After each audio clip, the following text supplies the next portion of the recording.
यांचे कौतुक करूया. त्यांनी खूप चांगली हिंमत केलेली आहे दोन शब्द मांडण्याची. खरं तर बघायला गेलं तर मला असं वाटतं काका 2014लाच माननीय मोदीजींनी या देशाला बोलतं केलेलं आहे आणि शेवटच्या टप्प्यातला हा विषय चालू आहे आता. आजच्या हा 20 सप्टेंबर 2025 वार शनिवार रोजी इथं जमलेले आपले भारतीय जनता पार्टीचे जळगाव जिल्हा पूर्वचे सरचिटणीस माननीय प्रफुल्लजी जवरे, आदरणीय तायडेदादा उमेशजी, विजयराव, श्रीयुत आमचे जिल्हा कार्यकारिणी सदस्य संतोष भाऊ तथा विक्रमदादा व विशेष करून तालुका उपाध्यक्ष सुनील भाऊ, उमेश पाटील, मुरलीधर भाऊ, निलेशजी, आमचे तालुका सरचिटणीस व आम्हाला आधार देणारे परमेश्वर भाऊ, बाळू भाऊ, तालुका सरचिटणीस दुसरे महेंद्रजी, कदाचित ज्यांचे नावं अधिकतम उपस्थित आहेत, राजीव भाऊ आहेत, दीपकजी आहेत, आदरणीय वंदनीय जंजाळ काका आहेत, समस्त बर्ड्या काका आहेत. खरं तर विषय नवीन नाही आहे. आपण जाणून आहोत की 17 सप्टेंबर ते विजयादशमीपर्यंत म्हणजे ह्या 15 दिवसाच्या दरम्यान आपण माननीय प्रधानमंत्री, प्रधानसेवक, जननायक आणि जनसेवक किंवा मी म्हणेल विश्वरत्न म्हटलं तर वावगं ठरू नये बाबा, विश्वनेता म्हणू आपण, माननीय नरेंद्र दामोदरदास मोदी यांचा जन्मदिवस आपण मोठ्या थाटात आणि माठात साजरा करत आहोत. परंतु पद्धत थोडी वेगळी आहे. काही वर्षांपूर्वी, काही दिवसांपूर्वी कुठल्या तरी पक्षाचा एक अविकारी माणूस बोलला होता की माननीय मोदीजींना परिवार नाही आहे. परंतु आज संपूर्ण जग बघतं आहे की पूर्ण 140 कोटी जनता माननीय मोदीजींचा वाढदिवस कानाकोपऱ्यामध्ये साजरा करत आहे. परिवार आहे म्हणूनच साजरा करत आहे. नाहीतर इतर अशी परिस्थिती असा ओढवलेली आहे, पाश्चात्य संस्कृती बळगावत चाललेली आहे की पोरगा बापाचा आणि पोरगी मायचा देखील वाढदिवस साजरा करू शकत नाही. आणि ह्या वाढदिवसाचं औचित्य साधून आदरणीय प्रफुल्लजी बघत आहेत की आपले माननीय आमदार गिरीश भाऊ महाजन, आपल्या महाराष्ट्राचे संकटमोचक यांच्या नेतृत्वामध्ये अवघ्या उत्तर महाराष्ट्रात आणि आपल्या जळगाव जिल्हा पूर्वचे अध्यक्ष माननीय चंद्रकांत अण्णा बाविस्कर यांच्या म्हणण्याप्रमाणे यांच्या नेतृत्वात त्यांचे CP सालार म्हणून प्रफुल्लजी काम पाहत आहेत. संपूर्ण आपल्या 8 तालुक्यांमध्ये सेवेच्या माध्यमातून अनेक उपक्रम राबवले जात आहेत सुनील दादा.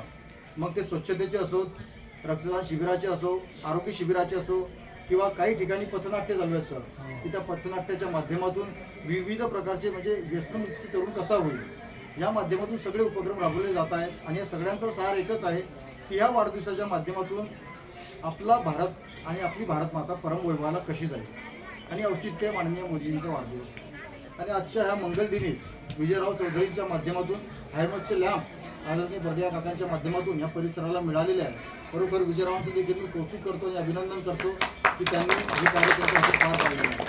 खरं तर मी सुरुवातीला बोललो की प्रफुल्लजी तुम्ही जरी जवरे असला तरी इथं आज प्रमुख पाहुणे आलेले आहात.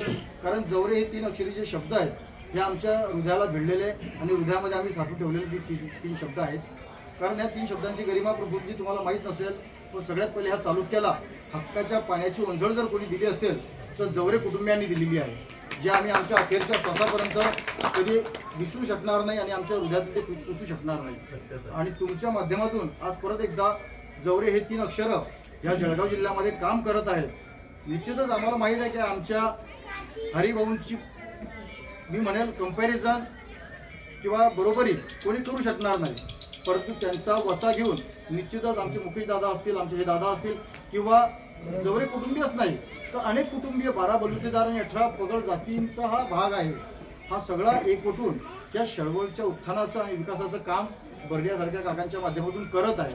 आणि भारतीय जनता पार्टीचे कमळ इथे इतके उमललेले आहेत की 2019ला जेव्हा वाळवंट सदृश्य परिस्थिती इथं ओढवलेली होती प्रफुल्लजी, तेव्हा देखील इतके 9 लाख कमळ, मी म्हणतो जसे चिखला कमळ उमलतात तिथं वाळवंटामध्ये कमळ जिवंत ठेवण्याचं काम या समस्त आमच्या तोलामोलाच्या कार्यकर्त्यांनी ठेवलेलं होतं. त्यामुळे त्यांना देखील मी मानवंदना ही दिलीच पाहिजे की त्यांच्यामुळे आपल्याला हा दिवस बघायला भेटतो आहे. आणि मला विश्वास आहे आज जवरे बाबा जरी नसलेत तरी त्यांच्या विचारांचा आणि त्यांच्या सेवेचा वसा घेऊन ही समस्त मावळे, बर्ड्या काका, जंजाळ काका, ही तुमचे समस्त मावळे, हे तुमचे मावळे आहेत, आमच्या नंतर आहेत, हे तुमचे मावळे आहेत. तुमचे मावळे परत एक पट्टीन आणि शेळवड हे केंद्रबिंदू राहिलेलं आहे. प्रत्येक निवडणुकीमध्ये मतदारसंघामध्ये ज्या काही निवडणुका झालेल्या आहेत त्या निवडणुकीचं केंद्रबिंदू जसं शरीराचं काम हृदय करतं तसं काम हे शेळवडने आजपर्यंत केलेलं आहे. आणि या शेळवडच्या माध्यमातूनच या मतदारसंघाचा विकास होताना देखील आज आपण बघतोय. हरीचा नाही तर सिंहाचा वाटा ह्या सगळ्या गोष्टींमध्ये आहे. आणि म्हणूनच मला आज सांगताना आनंद होतोय की अनेक सेवा कार्य बोजवळपासून जे सुरू झालेलं आहे, जवळजवळ 10 गावांमध्ये सेवा कार्य आपली आटोपलेली आहे आणि इथून पुढे मला असं वाटतं 38 ते 39 मुरलीधर भाऊ गावामध्ये आपलं सेवा कार्य पूर्णत्वास जाईल. ज्यांचा लेखाजोखा प्रफुल्लजी मला सकाळी 9 वाजता न विसरता घेतात. त्यामुळे मला असं वाटतं अतिक सुनील भाऊ आणि गतिशील राहुल अभिषेकजी आपल्याला शहरामध्ये देखील असे उपक्रम राबवायचे आहेत.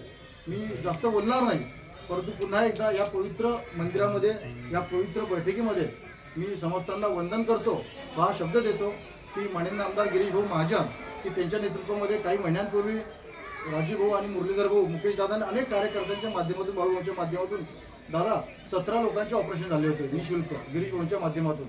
तर अतिशय व्यवस्थित झालं. म्हणजे ऑपरेशन करताना एक गंडांतर आलं होतं. मी म्हणतो हृदयाचा ठोका चुकवला होता जोंजाळ काकांनी, परंतु भगवंताने काही जबाबदारी अजून त्यांच्या हातून अपूर्ण लिहिलेल्या असतील की त्या पूर्ण करायच्या त्यांना, आणि म्हणून ते आज आपल्याला दिसत आहे. आम्हाला असं वाटतं की शतकपूर्तीपर्यंत ते आपल्याला दिसते. हे इतकं बोलतो आणि विनंती करतो मुरलीधर भाऊ, बाळू भाऊ की येत्या 2 ऑक्टोबरला विजयादशमीच्या संचलनामध्ये माननीय गिरीश भाऊंनी सांगितलेलं आहे की आपल्याला गणवेशामध्ये राहायचं आहे. तर गिरीश भाऊंनी आपल्याला सांगितलेलं आहे की मी माझ्या 2 वर्षाच्या नातवाला देखील गणवेशामध्ये ठेवतो संघाच्या, कारण संघाला 100 वर्ष पूर्ण होणार आहे. हे खूप मोठं कार्य आहे बरं. कारण आपण म्हणतो की काय तर निष्कलंक, निष्कपट आणि कुठली भेद पळू न देता 100 वर्ष जिवंतपणा ठेवणारा एकमेव संघटना आहे पूर्ण जगाच्या पाठीवर, ते म्हणजे राष्ट्रीय स्वयंसेवक संघ. तर गणवेशात असलं पाहिजे. गिरीश भाऊंचा जो नातू